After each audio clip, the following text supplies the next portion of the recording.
First mafia war के बाद के इटली में माफिया क्लान्स के बीच पहला हाई प्रोफाइल कॉन्फ्लिक्ट हुआ, जिसमें सिसिलियन माफिया फैमिली के वायलेंट राइवलरीज के बहुत बड़ा हाथ था। साल 1962 में माफिया बॉस सेसारो मंजेला ने दो सिसिलियन क्लैंस ग्रीकोस और ला बर्बरास की मदद से अमेरिका में एक ड्रग शिपमेंट का भेजने का प्लान बनाया। मंजेला ने हेरोइन को संभालने के लिए एक और बॉस, जिसका नाम था क्लेसेडोनियो दी पीसा, उसे हेरोइन के शिपमेंट्स की सारी जिम्मेदारी सौंप दी। जब शिपमेंट यूएस में पहुंचा तब अमेरिकी खरीदारों ने यह दावा किया कि कुछ हेरोइन गायब थी और दी पीसा को तय की हुई रकम से कम रकम दी गई। दी पीसा ने अमेरिकियों पर उन्हें धोखा देने का आरोप लगाया, जबकि ला बारबरोस ने दी पीसा पर लापता हेरोइन को गायब करने का आरोप लगाया।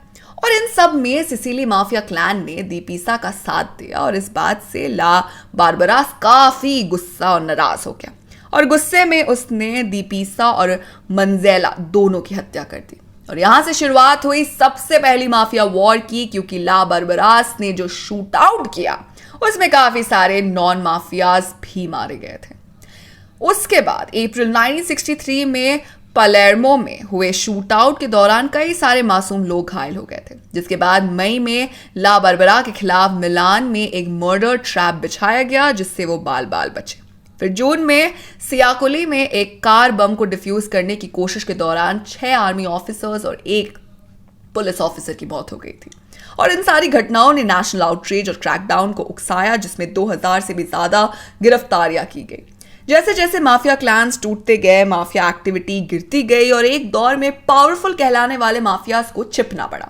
और इस समय में सिसिलियन माफिया कमीशन भी टूट गया, जिसे साल 1969 तक फिर से नहीं बनाया गया। साल 1968 में टोटल 117 सस्पेक्ट्स पर ट्रायल चलाया गया, लेकिन सबूत ना होने की वजह से उसमें से कई सारे सस्पेक्ट्स या तो छोड़ दिए गए या तो उन्हें काफी हल्की सजा सुनाई गई। इस वॉर की वजह से माफिया एक्टिविटीज 9 की बराबर हो गई और लीगल फीस में या बड़े माफिया से पीछा छुड़ाने के चक्कर में काफी सारे बड़े बड़े उस दौर के बिलियनियर माफिया सड़क पर आ गए थे। 1950 और 1960 का दशक सभी बड़े से छोटे माफियाज के लिए काफी बुरा समय था, लेकिन 1970 के दशक में उनके रैकेट में काफी बड़ा बूस्ट आया, जिसकी एक बड़ी वजह थी सरकार में हुआ बदलाव। और इन सब में अगर सबसे ज्यादा कोई चीज आगे बढ़ी तो वो थी स्मगलिंग। और 70s के दशक की सबसे बड़ी स्मगलिंग थी सिगरेट स्मगलिंग, जिसमें सिसिलियन और नेपोलिटन क्राइम माफिया बॉसेस ने मिलकर अपनी मोनोपोली जमाई और नेपाल में इन सिगरेट की स्मगलिंग को अंजाम दिया। इसके साथ ही मार्सिले में कॉर्सिकन गैंगस्टर ने जिन हेरोइन रिफाइनरियों को अपने दम पर खड़ा किया, उन्हें फ्रेंच अथॉरिटीज ने बंद कर दिया और मॉर्फिन ट्रैफिकर ने सिसिली की ओर रुख किया, जिसके बाद साल 1975 में शुरू होकर कोसा नोस्ट्रा ने आइलैंड के चारों ओर हेरोइन रिफाइनरी का सेटअप कर दिया। और इस तरह से माफियाज एक बार फिर हर इलीगल कामों में अपना राज जमाने लगे थे। इसके बाद कोसा नोस्ट्रा ने हेरोइन के रिफाइनिंग और उसके डिस्ट्रीब्यूशन दोनों पर अपना कंट्रोल लाने की मांग की और उन्हें कोई रोक भी नहीं पाया, क्योंकि हेरोइन को बनाया ही कोसा नोस्ट्रा में जा रहा था। और इसी समय सिसिलियन माफियाज यूनाइटेड स्टेट्स गए ताकि वो वहां अपनी नेटवर्क को और भी ज्यादा बड़ा कर सके और साथ ही खिड़ ही उन पर कंट्रोल कर सके। नॉर्थ अमेरिका में हेरोइन का एडिक्शन मिड 1970s से लेकर 1980s के शुरुआती सालों में काफी बढ़ा और इनमें सबसे बड़ा ग्रुप था टीनेजर्स और यंगस्टर्स का, जो हेरोइन पाने के लिए किसी भी हद तक जा सकते थे। साल 1982 तक सिसिलियन माफिया ने नॉर्थ ईस्टर्न यूनाइटेड स्टेट्स में लगभग 80% हेरोइन के बिजनेस को कंट्रोल कर लिया था। माफिया ओन पिज़्ज़ेरिया से हेरोइन को अक्सर स्ट्रीट डीलरों में डिस्ट्रीब्यूट किया जाता था और उससे जो रेवेन्यू जनरेट होता था उन्हें रेस्टोरेंट के प्रॉफिट के तौर पर दिखाया जाता था। और इस तरह से पिज्जा रेस्टोरेंट की आड़ में हेरोइन की स्मगलिंग, डिस्ट्रीब्यूशन और कंट्रोल किया जाता था। इस तरह से 50s और 60s के दौरान जो पहली माफिया वॉर हुई और गवर्नमेंट के ठोस कदमों की वजह से जो माफियाज छिप गए थे, वो 70s और 80s के दौरान फिर उठ खड़े हुए और फिर से अपना राज करने लगे। लेकिन इसके साथ ही आगाज हुआ सेकंड माफिया वॉर का भी, क्योंकि अब हर छोटे से बड़ा माफिया चाहता था कि अंडरवर्ल्ड पे सिर्फ उसका ही राज हो। 1970 के दशक की शुरुआत में लुसियानो लेगियो कॉर्लेओनेसी क्लैन का बॉस और द सिसिलियन माफिया कमीशन का सदस्य था और उसने माफिया क्लैंस का एक कोएलिशन बनाया जिसे कॉर्लियोनेसी के रूप में जाना जाता है और वो खुद इसका लीडर बना। उसने कोसा नोस्ट्रा और उसके नारकोटिक्स ट्रेड पर हावी होने के लिए एक कैंपेन शुरू कर दी। लेगियो, जो कोसा नोस्ट्रा का एक अहम हिस्सा था, उसे साल 1975 में जेल में डाल दिया गया।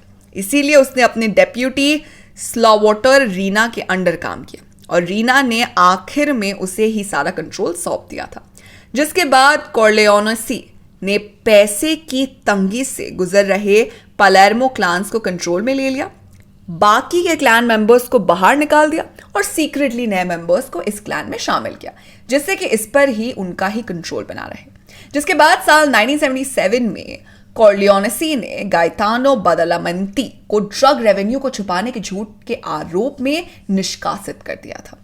उसके बाद अप्रैल 1981 में कॉर्लियोनेसी ने कमीशन के राइवल मेंबर स्टेफानो बोंतेंदे का मर्डर कर दिया और यहां से शुरुआत हुई सेकंड माफिया वॉर की।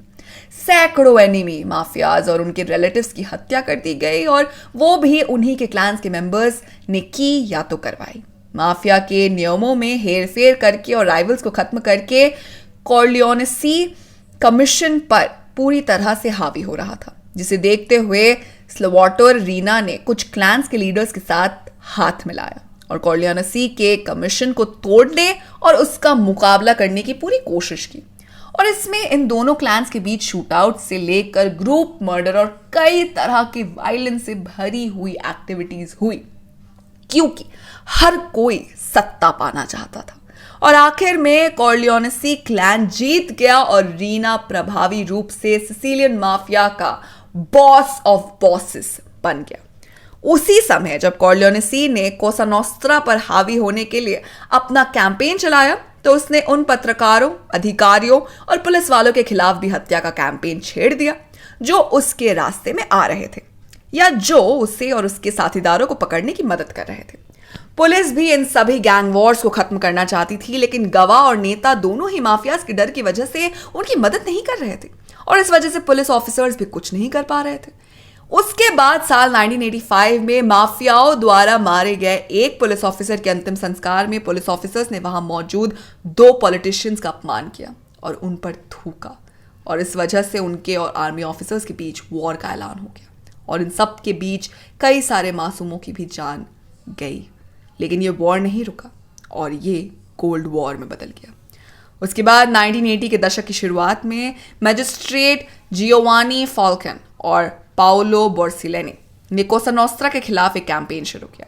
काफी कोशिशों के बाद जब ऑफिसर्स ने एक बड़े माफिया बॉस टोमासो बुसेटा की गिरफ्तारी की, जो अपनी जान बचाने के लिए कॉर्लियोनेसी के खिलाफ गया और पुलिस का इन्फॉर्मर बना, क्योंकि उस पर कई सारे चार्जेस थे, क्योंकि वो अपने कई दोस्तों और रिलेटिव्स की हत्या कर चुका था। और जब उसे पकड़ा गया तो उसे पता था कि अगर उस पर ट्रायल चला तो उस पर सीधी फांसी की सजा सुनाई जाएगी और इसीलिए अपनी जान बचाने के लिए वो फाल्कोन और बोर्सेलिनो की मदद करता है।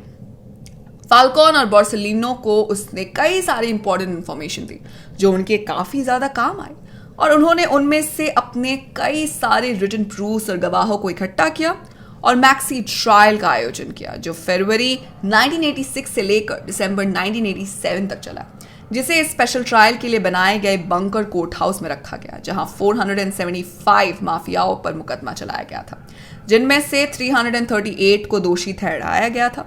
और उसके बाद जनवरी 1992 में इटालियन सुप्रीम कोर्ट ने इन कन्विक्शंस की पुष्टि की। इस ट्रायल को सिसिलियन माफिया के खिलाफ अब तक का सबसे महत्वपूर्ण ट्रायल माना जाता है।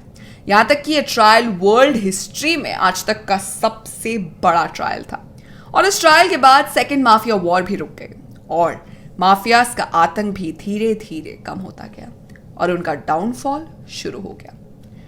ऐसे ही माफिया वॉर्स और गैंग वॉर्स पर बेस्ड स्टोरी हमें सलार 2 में दिखाई जा सकती है, जिसमें हर कोई अंडरवर्ल्ड का राजा बनना चाहेगा, लेकिन आखिर में जीत तो कानून की ही होगी। तो दोस्तों आप बताइए, आप सलार 2 के लिए कितने एक्साइटेड हैं? साथ ही अगर आपको वीडियो पसंद आई हो तो इसे लाइक कीजिए, दोस्तों के साथ शेयर कीजिए और फिल्मी दुनिया से जुड़े रहने के लिए सब्सक्राइब कीजिए हमारे चैनल बॉलीग्राज स्टूडियोज को।